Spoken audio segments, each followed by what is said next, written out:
When most people think of the Nature Conservancy, they don't think of a forester marking trees and harvesting timber.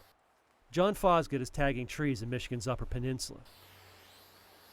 Trees soon to meet their end by saw blade. Fosgett helps manage the Two-Hearted Forest Reserve for the Nature Conservancy. This is a vast tract of woodlands. It's now a demonstration project to show how a timber harvest will work to benefit everyone.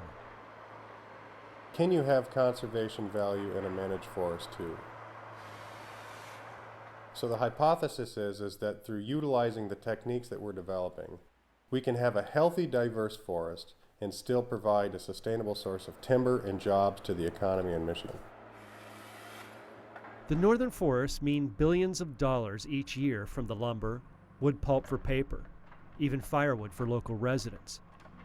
Timber cutting is this region's heritage and culture.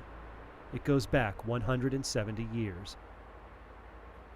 The timber industry is what gave Michigan and the Great Lakes its first place in history, really. We supplied not only the region, we supplied the nation and we supplied the world. In the mid-1800s, these forests were literally cleared to help build an emerging society and culture throughout the Midwest. Those forests grew back, and those are the same forests that we're trying to conserve today.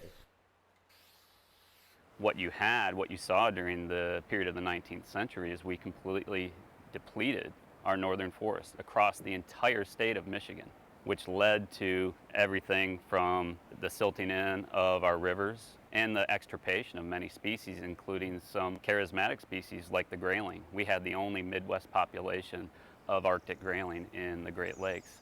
That prized game fish drew anglers here from around the world. The grayling were last seen in the 1930s. Today, there is a lot more concern for our fish and other wildlife.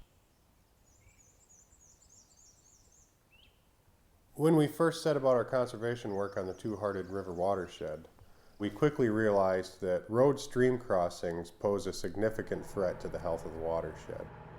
The road stream crossings, not done right, stop fish from migrating upstream. If they can't do that, they can't reproduce. Now the foresters and conservationists are working together to remove those barriers, all within the next 2 years. We'll be one of the first, if not the first, watershed of that size to be completely barrier-free. So all of the road stream crossings in the watershed will have been removed and replaced with crossings that are no longer a barrier to fish migration. We're learning more about the complexities of the northern ecosystem. The forest of today is not the forest we had before. At the Two-Hearted Reserve, John Fosgett is working on a restoration plan to get us a bit closer to the way it was back in the 1800s.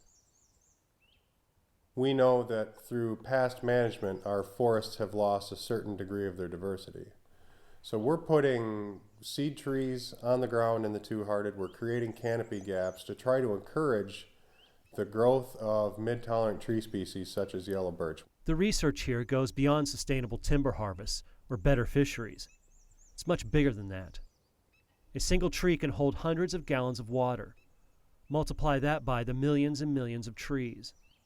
The northern forests affect the water table, water levels, even the climate. Forests have a huge impact on global climate patterns. And one of the things that we are confronted with right now in light of climate change is each forest type has a different water balance in terms of how much water it retains versus how much water it gives back to the atmosphere to feed these clouds like we're seeing above our heads today. And so what we need to understand are how our precipitation patterns actually going to change as our forests change. The work at the Two-Hearted Reserve should lead to more answers not just about the forest ecosystem, but how to build and support a timber industry that's sustainable environmentally and economically. Everything from the forest product industry to the local municipalities, it has to be about full cost accounting of the cost and benefits of what we're doing. And that's what we're doing there, is we're actually getting down and crunching the numbers and saying, what are the benefits to people? Can we sustainably manage those local economies and larger regional economies, while at the same time we're doing the science on the ground and measuring the real changes and improvements to biodiversity?